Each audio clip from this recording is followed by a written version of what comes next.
YouTube! What's good, guys? It's your boy TD, and I'm back again with another video from Fantasy Good Sports, guys. And today's video is going to be on 10 players that I'm fading at their ADP. Yes, guys, 10 players that I'm fading. And listen, just because I'm fading a guy doesn't mean that they're not draftable. These guys, you can draft these guys and they could be solid for your team in certain quadrants of the season for fantasy football. But me, I'm not taking that risk. I'm gonna let somebody else take that risk, and I'm gonna get the players that's gonna get the honey touches that I believe is gonna break out. So guys, with no further ado, make sure you hit the like button and subscribe to this channel. This is cutting edge content. So let's start. The first guy, the first running back, guys, that I'm fading, and this is not all running backs, but this guy's a running back. And I'm fading him at his ADP, and he's a top 5 pick in most consensus rankings. It's Austin Ekeler. Yes, guys, Austin Ekeler. Austin Ekeler. I said what I said, Austin Ekeler. And the reason why I'm fading Austin Ekeler, guys, is because of injuries. Listen, I don't play fantasy football scared or nervous because guys might get hurt, but I do read data. I know I don't do a lot of analytics on my channel, but I do pay attention to them, right? And one of the things that I pay attention to is injury history. And Austin Ekeler, guys, can go down with an injury. And so if he goes down with an injury, you can't be mad. You can't go to people's channels and make comments. You can't go and make memes about Austin Ekeler. You took a guy that had a risk. It's the same thing with a relationship. If a woman, if you hear about a man that cheats all the time and you marry him and he cheats on you, nobody is going to care. You took that risk. You know he was a cheater. Same thing about a man. If you get with a woman that's a stripper and you get mad that she goes back in the club and starts stripping and she cheats on you, I'm not saying because you're a stripper you a cheat, but I'm just saying you got to take what comes with that. And so if somebody cheats on you that you knew had that type of history, you got to deal with that. Same things when it comes to fantasy football with an injury. If Austin Ekeler goes down, then you have to deal with that because that's the type of player. He's went down before several seasons. So, guys, I'm not drafting Austin Ekeler. I would rather get a young stud wide receiver in the first round. All right, moving on. The next guy is CMC. Yes, guys, CMC. And the reason why I'm not touching CMC is the main reason with that I'm not touching Austin Ekeler. One reason is, guys, don't you know that even though they traded for CMC, they're not going to run him in the ground early in the season. They need CMC to win not a fantasy football championship, but a regular championship for the Super Bowl. So why would you use CMC up, giving him 20 touches a game in the regular season, and then you get to the real playoffs and then he's all beat up? That's why Carolina struggled. That's why he was hurt with Carolina. So to me, it knocks his floor or his ceiling down in the regular season. He can have bad games. So, and then they'd be okay with it because they up. They're not going to run CMC in the fourth quarter with 20 carries or 20 touches or how many touches in the fourth quarter when they already up. So they can say, hey, put Elijah Mitchell in here. So, guys, I'm not touching CMC. I'm fading him at his ADP as the #1 overall pick in most drafts. All right, moving on to my next guy. And this guy's another running back, and it's Joe Mixon. And the reason why I'm not touching Joe Mixon, guys, for one, I think this offense is going to regress. Not because of the injury that Joe Burrow is facing right now in camp, just because of, I think this team is Jamar Chase a bust. Jamar Chase is the main person that makes this offense run. If he goes down or if they can't get him the ball, then this offense is not going to be good because they're going to sit on Joe Mixon, right? I don't really think T. Higgins is that good. Do I think T. Higgins is an okay wide receiver? Yes, he's okay. He's solid, but I don't think he's a world beater. So since he's not a world beater, I'm not touching nobody on this offense. I'm fading most guys on this offense. I'm not touching Joe Burrow. I will take Jamar Chase in the first round. But right now, with the injury that's going on with Joe Burrow, I'm skipping over him, taking Tyreek Hill. So, guys, don't touch Joe Mixon.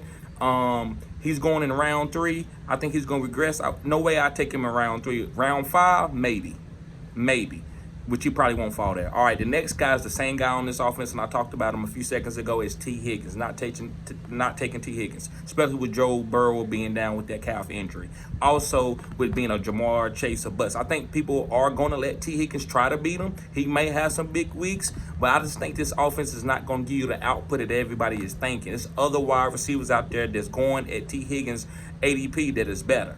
Jalen Waddle is better. Devontae Smith is better. DK Metcalf is better.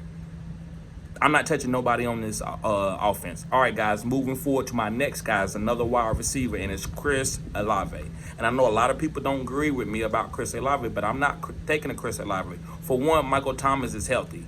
Michael Thomas is a valiant wide receiver. Do you really think that Chris Olave is going to get enough targets with Michael Thomas being healthy? And if Michael Thomas goes down, then maybe Chris Olave can. And then you have Rashid Shaheed that I think is a sleeper, that is a gadget player, and he's going to, all those touches is going to hurt Chris Olave. Every time that Rashid Shaheed get a carry or a touch, it's going to take away from Chris Olave, not Michael Thomas. If they actually was going to take away from Michael Thomas, they wouldn't have re-signed him. Because they were like, why are they going to sign a 30-year-old wide receiver if we got Chris Olave that we like? No, they know that Michael Thomas, when healthy, is still an elite wide receiver. At 30 years old, he don't need speed. That's the only thing that you lose at 30. You get better with routes. You get better with knowing the game. And Michael Thomas is going to command a lot of targets, and so that's going to hurt Chris Olave. He's not going to be the top 5 or top 10. Can he be top 24? Most definitely. Top 14? Most definitely. But not a top 10 guy, not a top 12 guy, not in my book, right? So I'm fading him, and he's going in round 3. Like I said, I'd rather take Jalen Waddle. I'd rather take Amon-Ra St. Brown. I'm not taking no Chris Olave. All right, guys, moving on. This next running back, guys, is Miles Sanders for the Carolina Panthers. Why are y'all talking about Miles Sanders when he got benched in the Super Bowl? Like, y'all just ignoring that? Like, I don't care that. Actually, Philly made a mistake by benching him in the Super Bowl. Guys, if he got benched in the Super Bowl, you don't think Chuba Hubbard can beat him out? That's all I'm saying. I'm not saying that you can't play a guy or pick a guy up advantage just because he got benched in one game, right? But to me, it shows you that he's not really that good. There's no way that an upper echelon top 10 guy where he finished is going to get benched no matter how many times you fumble.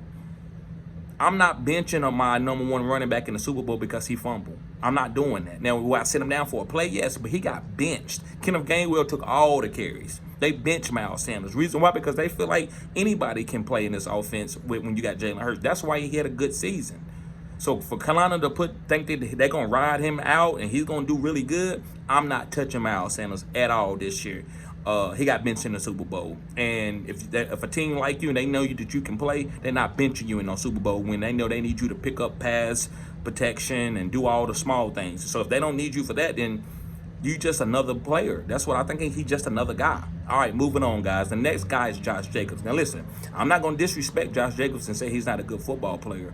But because of Jimmy G being there and this offense being other than like Devontae Adams and Josh Jacobs, they don't really have a lot of talent. So I'm not touching anybody on this offense. To me, it just seems like Josh Jacobs going to have to beat a lot of 8-man boxes. Can he? Yes. But I don't want that type of running back when running backs come a dime a dozen. When I can get guys that at the end of the draft pick up rookies, I'm not taking Josh Jacobs. I'd rather take another running back a round later or just get another wide receiver, right? All right, guys, I got 3 more guys. The next guy is Breece Hall.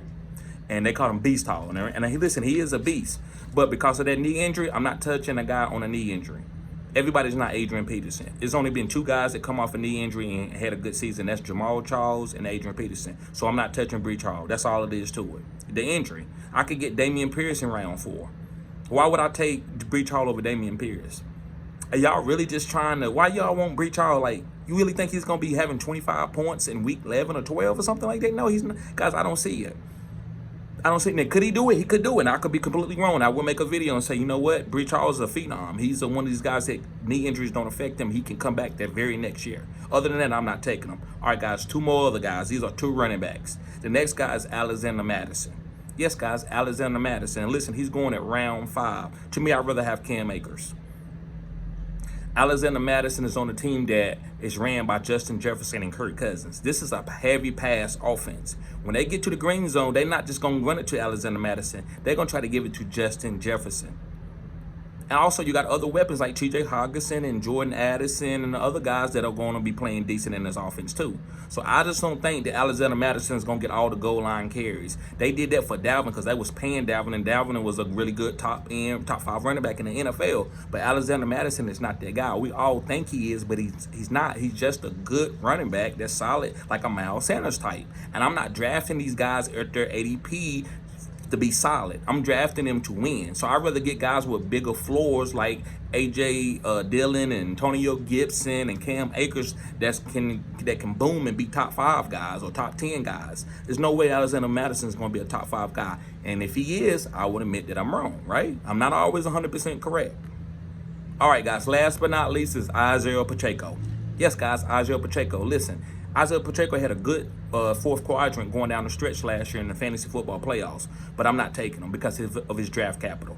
You see what they did with James Robinson. They drafted another running back like ETN, and James Robinson had a big year, a top 5 year.